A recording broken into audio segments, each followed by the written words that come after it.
سیدہ عائشہ صدیقہ کہتی ہیں زمانہ سو جاتا اور میرے رسول مصلی بچھا کے کھڑے ہو جاتے۔ او یار کھیتی باڑی کر کے نہیں، محنت مزدوری کر کے نہیں، جناب عائشہ کہتی ہیں میں یہ بھی دیکھتی کہ حضور ایک آیت شروع کرتے تو ساری رات اسی کو پڑھتے، اور میری نظر جاتی تو قدم مبارک پہ ورم آ جاتا۔ یار نماز پڑھ پڑھ کے، اتنی مشقت کر کے، اتنی جد و جہد کر کے ورم آ گیا، یا رسول اللہ اتنی محنت کیوں کرتے ہو؟ فرمایا افلا اکون عبدا شکورا، کیا میں اپنے رب کا شکر گزار بندہ نہ بنوں؟ صحابہ کا ذوق عبادتوں کا، ریاضتوں کا، تلاوتوں کا، طبیعت ان کی، وہ ایک دوسرے کو، حضرت مولا علی شیر خدا کرم اللہ تعالی وجہہ الکریم کے زمانے میں روم کے بادشاہ نے کہا یار یہ مسلمانوں کا پتہ تو کرو، یہ آخر کیوں اتنے زیادہ مجاہد ہیں؟ اس زمانے میں جاسوس بھیجنے کا مزاج تھا، اب تو جاسوس پکڑا جاتا ہے، اب تو جاسوس اور جاسوسی کا شوق ویسے آج بھی ہے۔ عرض کروں تھوڑی سی بات اس عنوان سے، پتہ کیا ہمارا مسئلہ ہے؟ ہم جہاں جاتے ہیں نا وہاں تھوڑی خوشبو سونگنے کی کوشش کرتے ہیں، وہ کیا ہے تو یہ کیا ہے تو ادھر کیا ہے تو تھوڑا سا ادھر کیا ہے۔ میرے رسول پاک پڑھیے درود شریف، سارے پڑھیے ذرا زور سے، صلی اللہ تعالی۔ نبی پاک علیہ السلام نے فرمایا جاسوسی نہ کرنا ورنہ تم بندوں کو خراب کر دو گے، اور فرمایا اس طرح نہ ہو کہ تم کسی کے اب کھول نہ نکلو تو تمہارے پہلے کھول جائیں۔ یہ جو ذوق ہے نا یہ ختم کریں، چھوڑیں، مطلب آپ کس چکر میں پڑے ہوئے ہیں؟ اتنی زیادہ توجہ کرنے کی کیا ضرورت ہے؟ کام سے کام رکھیں، اس میں بندہ تھوڑا سا نا آسان رہتا ہے۔ یہ جو بہت زیادہ ٹٹولنے والے لوگ ہوتے ہیں نا وہ بیچارے پھر عمر ٹٹولتے ہی گزار دیتے ہیں، اس لیے کہ مزاج ہی بہت پکا ہے، بوری کا منہ کھول کے اندر تک ہاتھ ڈالنا، تو پھر کئی دفعہ سامنے سے بچھو بھی لڑ جاتا ہے، خرابی ہوتی ہے۔ تو جاسوسی کی جاتی تھی، اس نے بھی جاسوس بھیجے، کیونکہ قبیلوں کے لوگ تھے، کچھ مسلم کچھ کافر، پہچانے نہیں جاتے تھے لوگ، تو کچھ لوگ اس نے بھیجے، انہوں نے آ کے نا تحقیق کی، ریسرچ کری کہ آخر ماجرا کیا ہے، تو واپس جا کے انہوں نے رپورٹ دی نا روم کے بادشاہ کو۔ اس رپورٹ کا ایک جملہ بڑا شاندار ہے، وہ کہنے لگا بادشاہ ہمیں مسلمانوں کی کوئی سمجھ نہیں آئی، ہمیں کوئی سمجھ نہیں آئی۔ انہوں نے کہا کیوں نہیں سمجھ آئی؟ کہنے لگے یار عجیب بندے ہیں، جب رات مصلی پہ بیٹھتے ہیں تو یوں لگتا ہے ان کا دنیا سے رشتہ ہی کوئی نہیں، کوئی کسی کو نہیں جانتا، کوئی اپنے دکھ سنا کے رو رہا ہے، کوئی اپنی بات کر کے رو رہا ہے، لگتا ہے کہ ان کا کوئی رشتہ ہے ہی نہیں جب مصلی پہ بیٹھتے ہیں۔ اور فرمایا جب سویرے یہ جہاد کرنے نکلتے ہیں تو لگتا ہے ان سے زیادہ دلیر ہی کوئی نہیں، حالانکہ جو مسلوں پہ رونے دھونے کے لوگ ہوتے ہیں وہ کئی دفعہ جہاد میں کام نہیں کرتے، لیکن عجیب لوگ ہیں کہ رات کے راہب ہیں، دن کے مجاہد ہیں، کوئی سمجھ نہیں آتی۔ میرے عزیز ان لوگوں نے مصلی آباد کر کے رکھا، تلاوتیں ان کا ذوق رہی، منظر روز پڑھنا، اسباق پڑھنا، وظائف پڑھنا، یہ ان کا ذوق رہا۔ اعلیٰ حضرت بریلوی رحمت اللہ نے 1000 کتاب لکھی ہے، لیکن الوظیفۃ الکریمہ کے نام سے جو وہ صبح و شام وظائف پڑھتے تھے وہ الگ انہوں نے ان کو بیان کیا، پابندی کے ساتھ اپنی اللہ اللہ کرتے تھے۔ شیخ شہاب الدین سہروردی رحمت اللہ علیہ اس پر ایک بندے نے اعتراض کیا، اس نے کہا جی آپ کس قسم کے صوفی ہیں، مرید بیٹھے ہیں اور آپ وہاں نفل پڑھ رہے ہیں؟ یہ بھی بڑا مسئلہ ہوتا ہے نا، جو بندہ ملنے آتا ہے وہ اپنے ٹائم کے حساب سے آتا ہے، اور پھر اس کا یہ بھی خیال ہوتا ہے کہ پیر صاحب جو ہیں وہ چونکہ درویش ہیں تو نہ انہیں روٹی کھانی چاہیے نہ سونا چاہیے، چونکہ وہ درویش ہیں، اور ہم چونکہ درویشوں کے ماننے والے ہیں لہذا ہمارا یہ طریقہ ہونا چاہیے کہ جیسے ہم کہیں درویش ویسے ہی کر جائے، حالانکہ جس کو آپ درویش کہیں گے آپ اس کی مانیں گے، آپ منوائیں گے نہیں، ہمارا مزاج ہوتا ہے۔ شیخ شہاب الدین پر لوگوں نے اعتراض کی، حضور لوگ ملنے آئے ہیں، زیارت کرنے آئے ہیں، یہ بندے دعا کرانے آئے ہیں، اللہ اللہ کرانے آئے اور آپ نفل پڑھ رہے ہیں، کیا جملہ ہے، کیا حسن ہے، کیا خوبصورتی ہے۔ فرمانے لگے رب رسول سے مانگنے کے لیے مصلی بچھایا ہے، اگر وہاں سے مانگوں گا نہیں تو تمہیں دوں گا کیا؟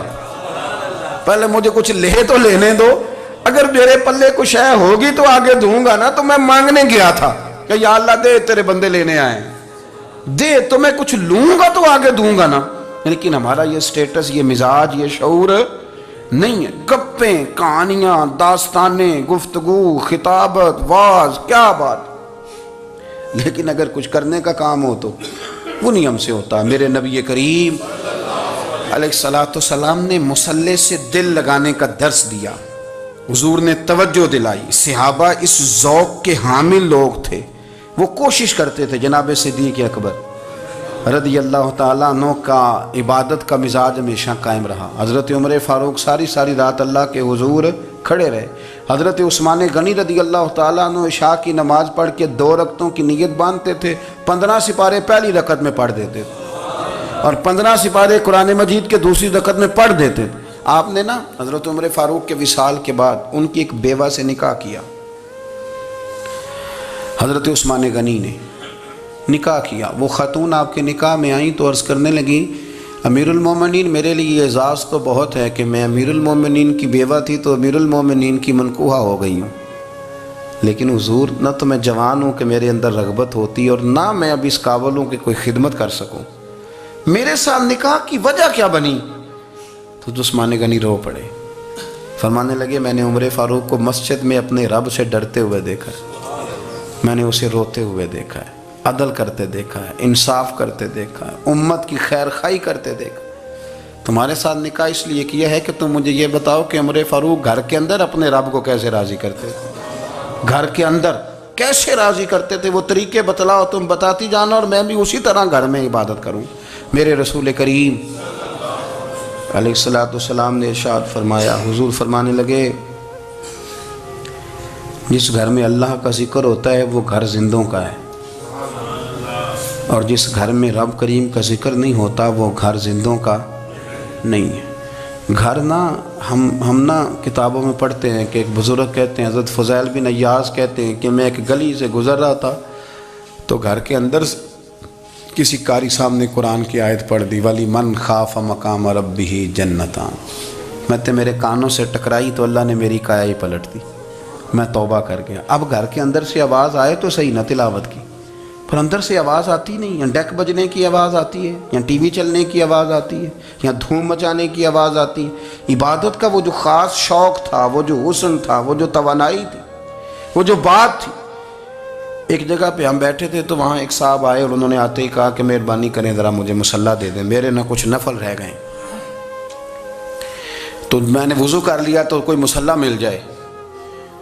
مصلی انہیں دے دیا گیا، وہ مصلی لے کے چلے گئے تو پیچھے ایک صاحب نے تبصرہ کیا، کہنے نے کتنا ریاکار بندہ ہے، لوگوں کو دکھا رہا ہے کہ میں نفل پڑھتا ہوں، ہے کوئی بات کرنے والی. میں نے اسے کہا، میں نے کہا تو مہربانی کرنا اس طرح کی ریاکاری تو بھی کر، پکڑ مصلی اور جا تو بھی تھوڑی ریاکاری کر کے آ، اٹھ ذرا شکر کر کوئی یہ ریاکار بھی ملا ہے، کوئی نفل پڑھ کے ریاکاری کر رہا ہے. اللہ کا میں کہتا ہوں کو پڑھے تو صحیح نہ، یار یہ کوئی دور ہے نفل پڑھنے کا، اس میں تو لوگوں کا مزاج ہی نہیں، طبیعت ہی نہیں. میں نے کہا چل مہربانی کر یہ لے مصلی اور تو بھی جا تھوڑی سی یا کر یا ریاکاری کرو تو صحیح نا، مزاج ہی نہیں، ذوق. جمعے کی نماز پڑھ کے یوں دنیا بھاگتی ہے، او ہو پتہ نہیں کون سی پیچھے آگ تھی جو بجھائی جائے گی. اور آج تک لوگ مسئلہ پوچھ رہے ہیں کہ جمعے کی بعد والی سنتیں کتنی ہوتی ہیں.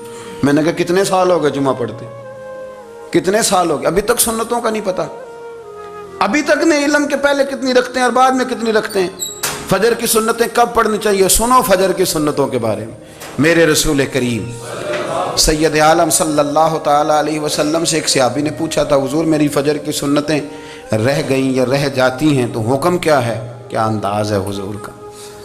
بخاری مسلم کے لفظ سنو، حضور سید عالم صلی اللہ علیہ وسلم فرمانے لگے. اس نے کیا پوچھا تھا، حضور جواب کیا دیتے ہیں، فرمایا فجر کی سنتیں کبھی نہ چھوڑنا، فجر کی پہلی 2 سنتیں کبھی نہ چھوڑنا. یا رسول اللہ صلی اللہ تعالیٰ علیہ وسلم میری رہ گئی ہیں، رہ جاتی ہیں. فرمایا فجر کی 2 سنتیں نہ چھوڑنا، فرمایا فجر کی پہلی 2 سنتیں مجھے دنیا اور دنیا کے اندر جو کچھ ہے وہ سب سے زیادہ پیاری ہے. فجر کی 2 سنتیں دنیا اور دنیا میں جو کچھ ہے مجھے وہ سب سے زیادہ پیاری ہیں، اس لیے فجر کی سنتیں نہ چھوڑنا. اپنا ذوق، اپنی طبیعت، ہم نے نا ذوق غلط بنا لیا ہے. اگر 20 بندے کہہ بھی دیں گے تو نے بڑی شاندار تلاوت کیا تو کیا اس سے بنے گا، 100 بندہ کہہ بھی دے تیری کیا بات ہے، کیا بات ہے نعت خاں کی، کیا بات ہے علامہ صاحب کی، پیر صاحب کی، پیر مہر علی شاہ صاحب رحمت اللہ علیہ. آپ تشریف فرما تھے تو آپ کے ایک ہی بیٹے بابو جی جن کو کہا جاتا ہے، جس دن صاحبزادے پیدا ہوئے تو خادم نہ وہاں سے نکلا. ان لوگوں کے شوق اور طرح کے تھے نا تو ان کی توجہ بھی اپنے شوق کی طرف رہتی. تو خادم نکلا اندر سے، پیر صاحب مبارک ہو، پیر صاحب مبارک ہو، پیر صاحب مبارک ہو، پیر صاحب مبارک ہو، شور کر رہے ہیں. تو تو پیر صاحب کو وجد ہو گیا، اللہ اکبر اللہ اکبر اللہ، او کیا ہوا، کس بات کی مبارک دے رہے ہو؟ عرض کی حضور اللہ نے بیٹا دیے۔ تو آپ فرمانے لگے اچھا حضور آپ کیا ہوا، آپ تو پریشان ہو گئے۔ فرمانے لگے جب تو نے 3 دفعہ کہا نا مہر علی کو مبارک ہو، تو میں سمجھا تھا شاید تجھے کسی نے بتا دیا ہے کہ مہر علی سے اللہ راضی ہو گیا۔ میں سمجھا تھا کہ شاید تو یہ خبر لے کے آیا ہے کہ کسی نے بتایا ہے کہ مجھے آج خبر ملی ہے کہ مہر علی سے رب اچھا پتر ہوا ہے، الحمدللہ اللہ کا شکر ہے، پر میرے لیے مبارک کا دن وہ ہوگا جب میرا رب کہے گا کہ میں مہر علی سے راضی ہوں، میرے محبوب کہیں گے کہ میں مہر علی سے۔ آپ بات کو سمجھیں، شوق ہی کسی اور طرف تھا، دل ہی کہیں اور لگا ہوا تھا، طبیعت ہی کہیں اور مائل تھی۔ کوئی وظیفہ پوچھتے تھے تو پڑھتے تھے وہ لوگ، کچھ اللہ اللہ انہیں بتائی جاتی تھی تو کرنے کا ذوق رکھتے تھے، طبیعت تھی، قائل تھے۔ حضرت ربیع کہتے ہیں میں بڑی دور سے سفر کر کے گیا حضرت اویس کرنی سے ملنے، بڑی دور سے، اور جب میں پہنچا تو فجر کا وقت تھا، تو حضرت اویس کرنی کو میں نے پا لیا، تو وہ نماز پڑھ کے نا قرآن شریف لے کے بیٹھ گئے۔ فرماتے ہیں اشراق چاشت کا وقت ہوا تو نفلوں کی نیت باندھ لی۔ محدث ابن الجوزی نے لکھا ہے، فرماتے ہیں پھر جب زوال کا وقت ہوا تو مسجد میں جھاڑو دینے لگ گئے، ظہر کی نماز پڑھ کے تو عصر کی تیاری تک وہ مسجد میں بیٹھے رہے، اور میرے نبی پاک علیہ السلام نے فرمایا جو نماز کے انتظار میں بیٹھا ہو وہ نماز ہی میں ہے، وہ نماز ہی میں ہے۔ فرمایا میری دنیا میری امت کی جو رہبانیت ہے نا وہ اتنی ہے کہ نماز کا انتظار کرے، اذان کے بعد نماز کا یہ راہب ہیں، یہ اس وقت چھوڑ کے بیٹھے ہیں سارا کچھ۔ فرماتے ہیں عصر تک انہوں نے اللہ اللہ کی، پھر مغرب تک کی، عشاء کی نماز ہوئی تو نماز پڑھی تو وہ تھک گئے، اب مجھے وہ فارغ ہوں مصلی چھوڑے تو میں ملاقات کروں نا۔ یہ آپ حیران نہ ہوں کہ اتنی دیر بندہ کیسے اللہ اللہ کر، ہم نے کی نہیں نا اس لیے ہم پریشان ہیں، جو عادی ہوتے ہیں وہ کر بھی لیتے ہیں، وہ یہ کام۔ میری بات کی سمجھ آ رہی ہے؟ جب جاتے ہو کسی دفتر میں تو 8 گھنٹے کھڑے رہ لیتے ہو نا، مجبوری ہوتی ہے تو کھڑے رہا جا سکتا ہے۔ پاسپورٹ کے دفتر بولیے، امیگریشن کی لائنوں میں، اور میں نے تو امبیسیوں میں بندے 12 گھنٹے پہلے جا کے کھڑے دیکھیں، رہ لیتے ہیں کھڑے۔ تو اگر ان کاموں کے لیے رہا جاتا ہے تو اللہ رسول کے لیے بھی کھڑے رہا جا سکتا ہے۔ تو فرمانے لگے کہ جب عشاء کی نماز کے بعد آخر انسان تھے، تھک گئے، نیند کا غلبہ ہوا تو تھوڑی ایسے آنکھ بند ہوئی تو کھلی تو رونے لگے۔ حضرت ویسے کرنی رو کے کہنے لگے مالک مجھے غافل تو نہ کر، ابھی میں نے کیا بھی کچھ نہیں، دن ختم ہو گیا، کوئی نفل نہیں، کوئی اللہ اللہ نہیں، اللہ مجھے غافل نہ کر، میری مدد فرما۔ فرماتے ہیں جب وہ روئے تو میرے ساتھ جو شخص تھا میں نے کہا اٹھو چلیں، کہنے لگا حضور ملنا نہیں، فرمایا جو میں لینے آیا تھا وہ مجھے مل گیا ہے، جو میں ان سے سیکھنے آیا تھا وہ مجھے نصیب ہو گیا، اب اور میں نے کیا لینا، ختم ہو گئی بات، اٹھو چلیں۔ اللہ کے بندوں نے حضرت ربیعہ بن کعب اسلمی رضی اللہ تعالیٰ عنہ فرماتے ہیں، کہتے ہیں جب بنو قریظہ اور بنو نذیر یہودیوں کے ساتھ حضور علیہ السلام نے جنگ کا اعلان فرمایا تو وہ دشمن ہو گئے، ہمیں خطرہ تھا کہ وہ رات کو کہیں محبوب کو تکلیف نہ دیں، تو کچھ لوگ نا تلواریں لے کے نبی پاک کے دروازے پہ پہرے داری کرتے تھے۔ گن مین رکھنا حرام نہیں، اگر کسی کو واقعی خطرہ ہو تو اس کے لیے سنت بھی ہے۔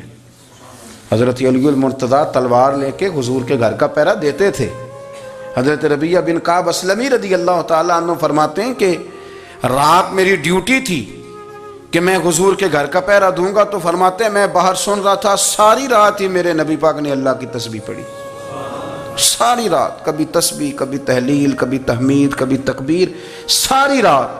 فرماتے ہیں ساری رات حضور پڑھتے رہے اور ساری رات ہی میں سنتا رہا، مجھے اونگ آ گئی، میری آنکھ لگ گئی، حضور ابھی پڑھ رہے تھے، میں تھک کے سو گیا، اور فرماتے ہیں جب میری آنکھ دوبارہ سے کھلی تو میرے کانوں میں پھر کوئی چیز گونجی، تو میں نے کان لگایا تو میرے حبیب ابھی بھی اللہ کو یاد کر رہے، ساری رات حضور رب کی عبادت کرتے۔